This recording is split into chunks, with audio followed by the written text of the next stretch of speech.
સમાચારમાં આગળ વાત કરીએ અમરેલીની તો અમરેલીના વડિયામાંથી આયુર્વેદિક નશાયુક્ત સિરપનો જથ્થો ઝડપાયો છે। વડિયાના રાજેશ વલ્લભ સાંગણીના રહેણાંકી મકાનમાંથી સિરપનો જથ્થો ઝડપાયો છે। વડિયા પોલીસે બાતમીના આધારે 7 પેટીમાં 280 નંગ નશાયુક્ત સિરપ ઝડપી પાડ્યું છે। સિરપ સાથે આરોપીની પોલીસે અટકાયત કરી છે, ત્યારે 5%થી વધારે આલ્કોહોલ ડોક્ટરની પ્રિસ્ક્રિપ્શન વગર વેચાણ કરતો શખ્સ પોલીસના સકંજામાં છે।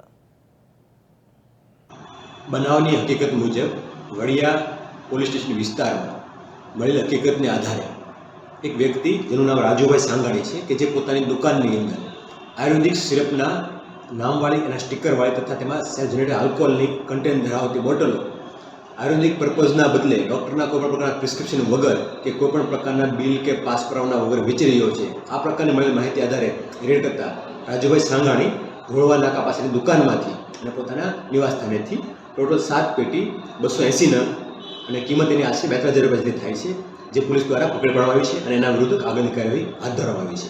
આ પ્રકારની મોડસ ઓપરેન્ડીમાં એવું હોય છે કે જે આયુર્વેદિક મેડિસિન છે, જે આયુર્વેદના પ્રિસ્ક્રિપ્શન ઉપર એના કન્ટેન્ટ બધું વેચવાની હોય છે, એને આયુર્વેદિક ઉપયોગ નહીં કરતા એને અન્ય કોઈ રીતે નશાકારક દવાનો ઉપયોગ કરીને અને કોઈ પ્રિસ્ક્રિપ્શન વગર વેચીને કોઈ પાસ કરવાના રાખ્યા વગર કે જેમાં 5% વધુ આલ્કોહોલની હાજરી મળે છે, આ પ્રકારના પદાર્થો વેચીને નશાબંધી ધારાનો ભંગ થઈ રહ્યો હોય એમના વિરુદ્ધ કાયદેસરની કાર્યવાહી હાથ ધરવામાં આવી રહી છે।